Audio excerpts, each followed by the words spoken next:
পড়ছেন কেমনে মামা?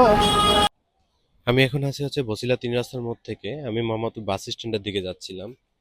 তো এই রোডটাতে হচ্ছে যারা রেগুলার যাতায়াত করেন আপনারা হয়তো ভালোভাবে বলতে পারবেন যে এই রোডটাতে কি পরিমাণ জ্যামজট থাকে। আজকে হচ্ছে ফ্রাইডে ছিল, এই জন্য হচ্ছে রোডে একটু জ্যাম কম। এই রোডটাতে হচ্ছে এমনও হয় যে রাত্রে হচ্ছে 2টা পর্যন্ত জ্যাম থাকে। এই রোডটাতে হচ্ছে হকার আর রিক্সা মিলে হচ্ছে রাস্তার অর্ধেক দখল করে রাখে, তো জ্যাম হবে না কেন? এই যে দেখেন এখানে আরেকটু বিপদ হয়ে গেছে, এই যে একটা মানুষ পড়ে গেছে। একটা মানুষও মানে দেখেন ভাই, এতগুলা মানুষ দাঁড়ায় আছে, একটা মানুষ খালি ট্রাই করতেছে ওনাকে উঠানোর, কিন্তু আর একটা মানুষও ধরতেছে না।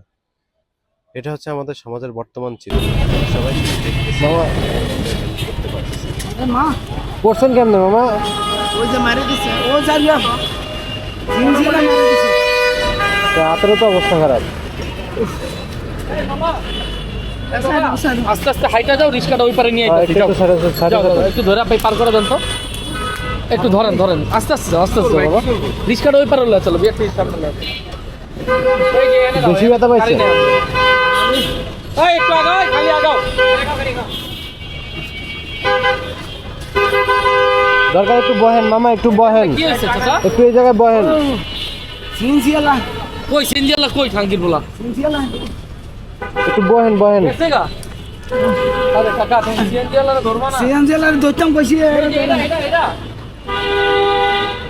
সিনজি গেছে গা, গেছে গা। কই গেল?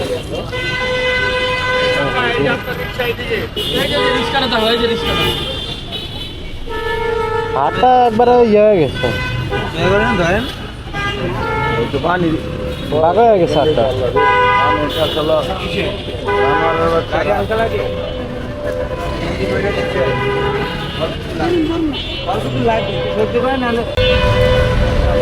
রিক্সাওয়ালা মামার জন্য আসলে খারাপ লাগছে, উনি হাতে ভালোই ব্যথা পাইছে, কিন্তু আসলে এখানে দোষটা কার এক্স্যাক্টলি বলা যাচ্ছে না। রিক্সাওয়ালা মামারই দোষ নাকি সিনজিওয়ালার দোষ ছিল? উনি আসলে হাতে যেভাবে ব্যথা পাইছে, উনি আগামী হয়তো 2-3 দিন রিক্সা চালাইতে পারবে না, তো তার জন্য কষ্টকর হয়ে যাবে।